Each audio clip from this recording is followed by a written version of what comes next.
Operate not compete. एक व्यक्ति भगवान की शरण में आया, बोला मैं बहुत परेशान हूं। भगवान ने कहा क्यों परेशान हूं? बोले महात्मा बुद्ध मैं बड़ा व्यापारी हुआ करता था, मेरा सारा व्यापार डूब गया। बोले क्या हुआ?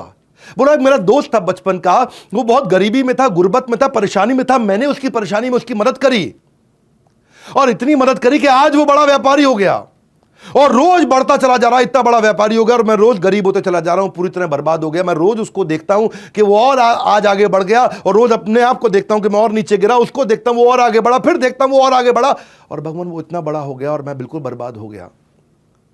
तो गौतम बुद्ध ने कहा कि तुमने उससे जाके मदद मांगी? बोला नहीं, मैं मदद मांग के अपने आप को छोटा नहीं करना चाहता। भगवान ने कहा एक ही गलती है तुम्हारी, उसकी सबसे बड़ी अचीवमेंट है कि उसने अपनी ग्रोथ पे फोकस किया और तुम्हारा सबसे बड़ा फेलियर है कि तुमने भी उसी की ग्रोथ पे फोकस किया। वो अपनी ग्रोथ पे फोकस करता रहा और तुम उसी की ग्रोथ पे फोकस करते रहे। वो उसका सक्सेस बना, ये तुम्हारा फेलियर बन गया। इंसान अपने दुख से इतना दुखी नहीं है जितना दूसरे की खुशी से दुखी है। जब इंसान दूसरे को खुश देख करके drop your ego and ask for help हो गया, उसने हेल्प तो लिया। भगवान ने भगवद गीता का एक और प्रिंसिपल एस्टैब्लिश किया, दंभो दर्पो अभिमानश्च क्रोध पारुष्यमेव च अज्ञानम चाभिजातस्य पार्थ संपदमासुरीम।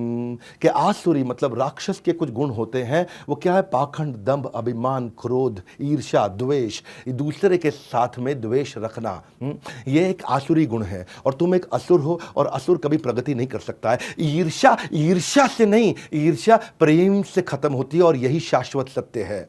हम उसी वक्त असफल हो जाते हैं जैसे ही हम अपनों को छोड़ करके दूसरों पे ध्यान देने लगते हैं। और भगवान बुद्ध ने जैसे इसको समझाया, उसको ये बात समझ में आई।